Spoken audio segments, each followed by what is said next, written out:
In today's video, I'm going to teach you how to effectively navigate the analytics section in your reporting tool to optimize your insights and performance. Whether you're a beginner just getting started or someone looking to enhance their reporting skills, this process will be invaluable to you.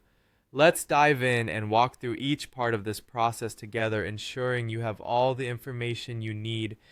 First things first, you're going to want to locate the reports section. This is where all the magic begins. Simply head over to your reporting dashboard, which is usually found in your tool's main navigation menu. You might find it labeled clearly as reports or sometimes under another term like insights or data overview.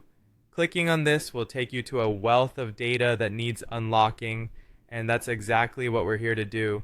Once you're in the right place, it's time to dig a little deeper. You're looking for the option titled Analytics. Think of this as the nerve center of all your data operations.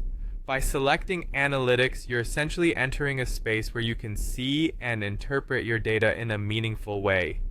This is where you can start making sense of the numbers and figures that are crucial for your decision-making process.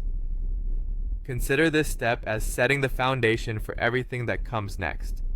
Now let's talk about choosing your metrics and filters. This is an important step as it allows you to customize the data you see based on what's most relevant to you. The metrics are specific data points and measurements you want to track. Think about what insights will be most valuable for your goals. Is it website traffic, conversion rates, or maybe user engagement statistics? Pick the ones that align with your focus areas.